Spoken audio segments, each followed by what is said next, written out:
Hello everyone, कैसे हैं आप सभी। होपफुली आप सभी अच्छे होंगे। मैं भी बहुत बढ़िया हूं। सो आईसीएमआई ने अपनी ट्रेनिंग स्कीम के अंदर एक बड़ा चेंज कर दिया है।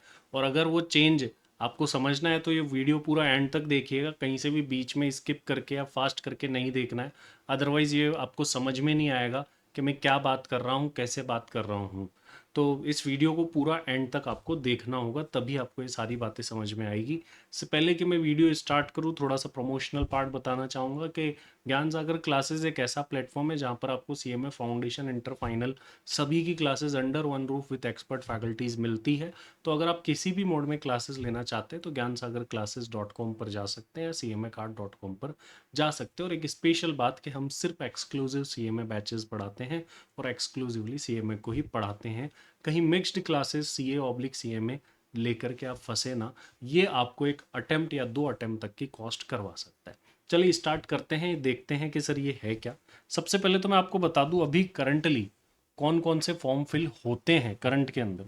अगर मैं बात करूं कि अगर आप किसी पीसीएमए, प्रैक्टिसिंग सीएमए के पास में आर्टिकलशिप करते हैं तो आपको T1 फॉर्म फिल करना पड़ता है। अगर आप किसी ऑर्गेनाइजेशन के पास में ट्रेनिंग करते हैं तो आपको T4 फॉर्म फिल करना होता है। जब आपकी 10 मंथ्स की ट्रेनिंग कंप्लीट हो जाती है तो आपको T5A फिल करना होता है। और जब 15 मंथ्स की ट्रेनिंग कंप्लीट हो जाती है तो आपको T5B फिल करना होता है। अच्छा, जो ओल्ड स्कीम वाले बच्चे हैं उनके ये ए और बी का रोल नहीं था, उनके लिए सिर्फ एक ही फॉर्म हुआ करता था T5, उनको वो फिल करना होता है। ठीक है। तो कंप्लीशन के टाइम पर जो फॉर्म फिल करा जाता है that is T5A and T5B। ये आपको समझना जरूरी है। 10 मंथ्स के बाद T5A एंड T5B भरा जाता है। अब जब आप ये वाले जब फॉर्म भरेंगे ना, T5B या T5, क्योंकि जो ओल्ड स्कीम में वो T5 भरता है और जो न्यू स्कीम में वो T5B भरता है। तो जो भी स्टूडेंट्स ये फॉर्म फिल करेगा उसको इसके साथ में एक परफॉर्मेंस रिपोर्ट भी अटैच करनी होगी। परफॉर्मेंस रिपोर्ट भी अटैच करनी। परफॉर्मेंस रिपोर्ट मैं आप लोगों को दिखाता हूँ कैसी होगी परफॉर्मेंस रिपोर्ट जो है। लेटेस्ट सी, यहाँ आ जाते हैं। देखिए, आप जैसे ही आईसीएमआई की वेबसाइट पर जाएंगे, ट्रेनिंग सेक्शन में जाएंगे, देन आप न्यू स्कीम में तो सारे रूल्स रेगुलेशन चेक कर सकते हैं। आपको क्या करना है, ये देखिए इधर साइड में ऑप्शंस आते हैं। इन ऑप्शंस के अंदर ऑनलाइन ट्रेनिंग फॉर्म का ऑप्शन जो अभी हाईलाइट हो रहा है वो दिख रहा होगा आपको, इस पर क्लिक करना होता है। फिर ये अलग अलग फॉर्म्स होते हैं। इसमें एक लास्ट ही लास्ट, सबसे लास्ट में जो आप देखेंगे ना, तो सबसे लास्ट में आपको ये दिख रहा है फॉर्म T5B। इसको भरना होता है 15 मंथ्स के बाद। जैसे ही आप इसको क्लिक करते हैं, देखिए T5B फॉर्म जो है अपीयर हो गया है। ये T5 फॉर्म के साथ नीचे देखिए एक परफॉर्मेंस रिपोर्ट भी है। ये परफॉर्मेंस रिपोर्ट अब से स्टूडेंट्स को भरनी होगी। अब ये परफॉर्मेंस रिपोर्ट क्या है, ऑब्वियसली नाम से पता चल रहा है ये कैंडिडेट की परफॉर्मेंस के बारे में है कि उसने ड्यूरिंग द आर्टिकलशिप कैसा परफॉर्म करा। उसकी परफॉर्मेंस को ऑर्गेनाइजेशन से देखा जा रहा है। काफ़ी सारे बच्चे क्या है, एक्चुअल में वर्क नहीं करते, सीरियसली जो है अपने एम्प्लॉयर को नहीं लेते हैं, उनकी बात नहीं सुनते जहाँ पर आप वो ट्रेनिंग कर रहे हैं। तो एक उनको एक तरीके से बोला गया कि ऑर्गेनाइजेशंस को या प्रैक्टिसिंग सीएमएस को कि आप भी बताओ कि उस पर्टिकुलर कैंडिडेट ने कैसा परफॉर्म करा या वो कैसा परफॉर्म कर रहा है। तो ये आपको अपलोड करनी है।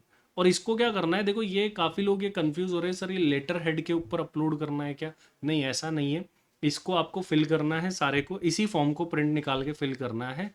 और सिर्फ आपको आपकी basic detail, student name, registration number और ड्यूरेशन ऑफ ट्रेनिंग आप फिल कर सकते हैं। बाकी जितनी भी चीज़ें हैं वो आपका ऑर्गेनाइजेशन फिल करेगा, आपका एम्प्लॉयर फिल करेगा, मतलब प्रैक्टिसिंग सीएमए या फिर ऑर्गेनाइजेशन से आप ट्रेनिंग कर रहे हैं तो वो लोग फिल करेंगे। इस बात का आप ध्यान रखिए, आपको खुद को बाकी चीज़ें फिल नहीं करनी है और यही फॉर्म अपलोड होगा, अलग से लेटर हेड की ज़रूरत नहीं है। हाँ, लेकिन अगर आपको कोई एडिशनल डिटेल्स देनी है परफॉर्मेंस के बारे में, अदर थिंग्स के बारे में, तो फिर वो लेटर हेड के ऊपर दी जा सकती है ऑर्गेनाइजेशन के। प्रैक्टिसिंग सीएमए के केस में इस चीज़ की नीड नहीं है। अब बात करते हैं कि ये डिटेल्स आखिर देनी किसको है, सर ये किस किस के ऊपर एप्लीकेबल है। तो ये मैंने एक यहाँ पर आपके लिए एक समरी बना दी है जिससे आप इजीली समझ पाए कि किसको ये अपलोड करना है, किसको नहीं करना। देखिए, जो लोग अपना T5 या T5B ऑलरेडी सबमिट कर चुके हैं, अब वो सबमिटेड T5 और T5B चाहे अप्रूव्ड हो या पेंडिंग हो, कुछ भी हो, but you have already uploaded, तो आपको ये परफॉर्मेंस रिपोर्ट फर्निश नहीं करनी है, फिल नहीं करनी। तो ध्यान रखिए, जिन लोगों ने अपना T5 भी ऑलरेडी अपलोड कर रखा है, अब वो चाहे आईसीएमआई ने अप्रूव करा है या नहीं करा, doesn't make any difference, you need not to file performance report. But जिन लोगों ने अपना अभी T5 या T5B अपलोड नहीं करा है, उनको ये परफॉर्मेंस रिपोर्ट भी साथ में अपलोड करनी होगी। तब ऑब्वियस सी बात है, ये T5A तो ऑब्वियसली अगर किसी ने T5A ही नहीं भरा है तो ऑब्वियसली उसको तो परफॉर्मेंस रिपोर्ट जब भी वो T5B भरेगा उसके साथ देनी होगी। और जिन लोगों ने T5A अपलोड कर रखा था लेकिन B तो अभी कर रहे हैं ना, तो उनको भी फिल करनी है। अगर मैं इसको समराइज करूँ तो समराइज ऐसे हुआ कि जो भी लोग अब से T5 और T5B फिल करेंगे उन्हें परफॉर्मेंस रिपोर्ट अटैच करनी होगी।